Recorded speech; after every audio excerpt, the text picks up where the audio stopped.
ইয়াবা তৈরির মতো মেশিনও পাওয়া গেছে। ওদের যে মেশিনটা ওদের নিয়ন্ত্রণে চলে, কাজেই ওদের দুর্নীতি ওদেরকেই ঘিরে ধরেছে।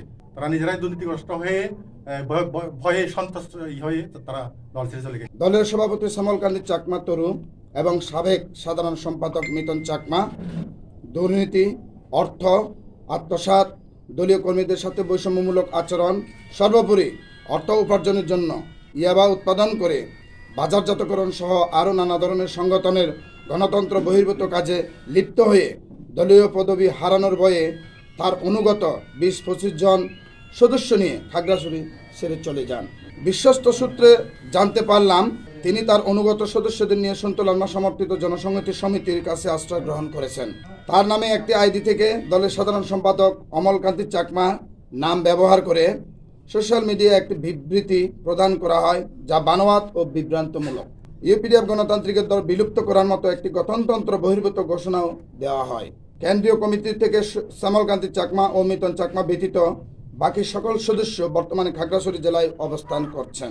তাছাড়া কেন্দ্রীয় কমিটির অধিকাংশ সদস্যের সম্মতি ছাড়া এরকম ঘোষণা একেবারেই অবান্তর। আমরা এই ঘোষণার তীব্র নিন্দা ও প্রতিবাদ জানাচ্ছি। ইউপিডিএফ গণতান্ত্রিক দল বিলুপ্ত হয়নি এবং দলের কার্যক্রম পূর্বের মতোই চলবে। কালার এক্সপার্ট, জর্জ স্যাপ এবং মাইল্ড অন হ্যান্ডস টেকনোলজি সমৃদ্ধ অরিক্স ক্রিস্টাল ওয়াশ আপনার লন্ড্রি এক্সপার্ট। সভাপতির নেতৃত্বে দলের অনেক কর্মী চলে গেছে, যারা কিন্তু আসলে উচ্ছৃঙ্খল, যারা মানে দল কি জিনিস এরা আসলে বুঝেই না। তো যারা গেছে ওরা কিন্তু যারা চলে গেছে তার সাথে তারা কিন্তু সবাই দুর্নীতির সাথে সম্পৃক্ত। এবং আপনারা ইতিমধ্যে জেনেছেন হয়তো, এখানে এই কিছুদিন আগে ৯ মাইল নামক একটা জায়গায় একটা নিরিবিলি বাসায় কিন্তু ইয়াবা তৈরির মতো মেশিনও পাওয়া গেছে। ওদের যে মেশিনটা ওদের নিয়ন্ত্রণে চলে, কাজেই ওদের দুর্নীতি ওদেরকেই ঘিরে ধরেছে।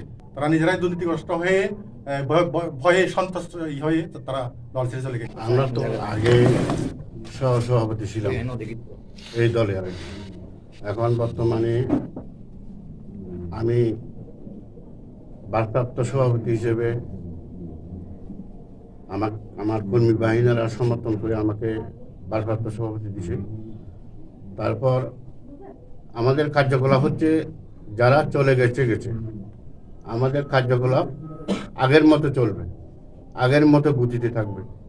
আমার এইগুলো আমাদের পিছপা না হয়ে আমি আগের মতো আমার আন্দোলনও চলবে এবং চলতে থাকবে। আমি যতদূর পারি আমি এগিয়ে যেতে চেষ্টা করব।